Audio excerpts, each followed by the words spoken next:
And here we go on our Tuesday Hey Mary Kay edition of the Orange and Brown Talk podcast. And I actually came up with the questions for today's Hey Mary Kay podcast because this has been a very newsy few days, Mary Kay. We found out that the hearing is going to happen this week between Deshaun Watson and Sue L. Robinson and the league and everyone involved. They're going to go through that process this week. It means we're getting closer and closer to finding out what Deshaun's fate will be this season. Let's just start here. This disciplinary hearing. Explain exactly, at least as far as you know, what this looks like.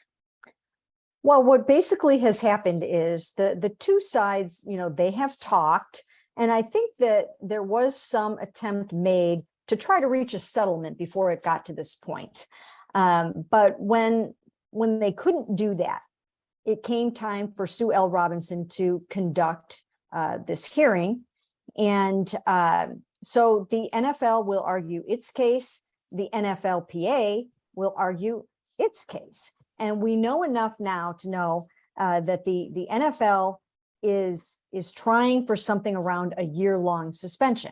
Now, the Wall Street Journal over the weekend published an article saying that they're going for an indefinite suspension of at least a year. So maybe the strategy there is to ask for more than a year in hopes that it comes down to 1 year.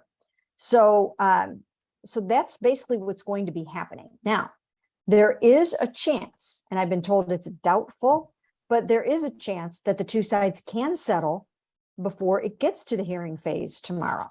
So, that's entirely possible. They could come up with an 11th hour settlement. So that actually is possible and something to watch out for. It could happen all the way right up until the hearing begins, and it could happen mid-hearing.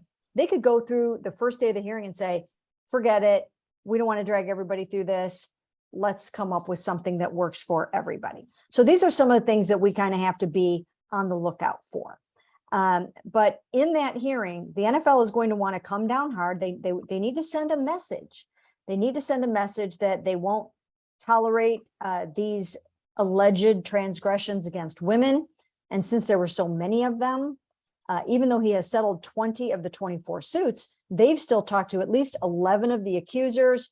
They've read things about the rest, and they've talked to Deshaun, and they feel that after everything that they have investigated, all the text messages that they've gone through, all the depositions, all of the interviews that they've done, they are going to fight for a year-long suspension of some sort. That's where they want to end up. Now, the NFLPA, they're going to fight hard. They're going to fight it so hard, and they are going to fight it on the grounds that the NFL owners who have been involved in alleged sexual misconduct, either on the part of themselves or somebody in their organization recently, that the league has not come down hard on them.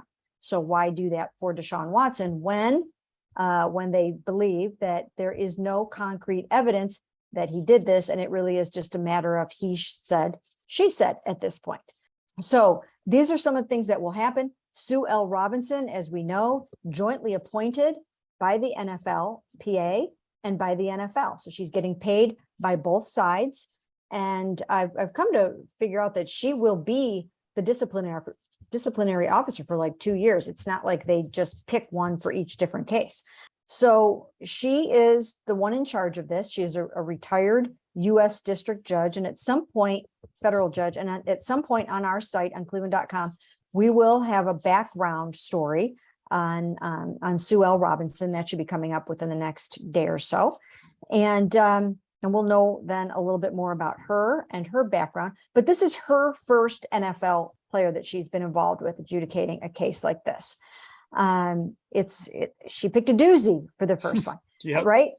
I mean, it is the biggest, most extensive, most controversial, possibly, case in the history of the NFL because it involves so many accusers. There have been at least 30 accusers, 24 filed suit, 20 have been dismissed, 4 are ongoing. And now, as of Monday afternoon, Tony Busby, the plaintiff's attorney, who represents all of the accusers, has joined the Houston Texans to the lawsuit. and which means that at least one of the four women are now suing the Houston Texans for enabling Deshaun Watson's behavior. So we'll start with all that.